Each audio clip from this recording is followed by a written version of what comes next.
Hello বন্ধুরা, তোমরা সবাই কেমন আছো? আমি ভালো আছি। আজকে চলে এসেছি আজকে একটা সহজ রেসিপি নিয়ে, ইলিশ মাছ ভাপা।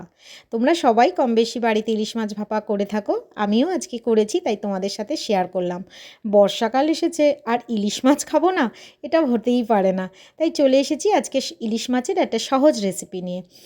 নিয়েছি 4-5 টুকরো ইলিশ মাছ, সেটাকে একটু নুন হলুদ মাখিয়ে রেখেছি। তারপরে নিয়েছি সাদা সর্ষে আর কালো সর্ষে 1 চামচ করে।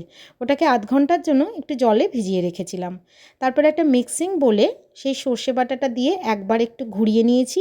নেওয়ার পরে তার মধ্যে দিয়ে দিয়েছি স্বাদ মতো নুন, একটু হলুদ, আর দিয়েছি 5-6টা কাঁচা লঙ্কায় একদম ঝাল নেই এখন, তাই একটু বেশি পরিমাণেই আমি দিয়েছি।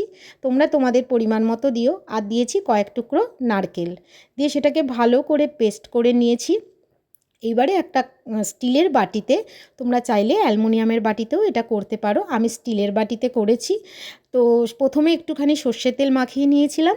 নেওয়ার পরে একটা ওই যে পেস্টটা বানিয়েছিলাম, পেস্টের একটা অংশ একটা প্রলেপ আকারে প্রথমে বাটির মধ্যে দিয়ে দিয়েছি। এরপরে ওই মাছগুলোকে এক এক করে সুন্দর করে বাটির মধ্যে সাজিয়ে দিয়েছি।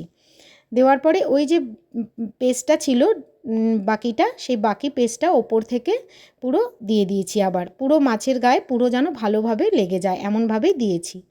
এবারে দিয়ে দিয়েছি 5-6টা কাঁচা লঙ্কা চিড়ে, আর দিয়েছি সামান্য পরিমাণে একটু সর্ষের তেল। এবারে একটা স্টিলের কড়াইতে একটু জল দিয়ে গ্যাসে বসিয়ে একটা স্ট্যান্ড দিয়ে নিয়েছি। নিয়ে ওই স্টিলের বাটিটাকে ওই স্ট্যান্ডের উপরে বসিয়ে রেখেছি। মিডিয়াম টু লো আছে ওটাকে বসিয়ে রাখতে হবে। আধ ঘন্টা থেকে 45 মিনিট আমি ওটাকে বসিয়ে রেখেছিলাম। বসিয়ে নেওয়ার পরেই আমার তৈরি হয়ে গেছে আজকে ইলিশ মাছ ভাপা। আমি সেটা গরম ভাতের সাথে খেয়েছি, দারুণ লেগেছে। তোমরাও ট্রাই করে দেখতে পারো। আর রেসিপিটা যদি তোমাদের ভালো লেগে থাকে তাহলে একটা লাইক কমেন্টস করে যেও, আর আমার পেজটাকে সাবস্ক্রাইব করে নিও। টাটা।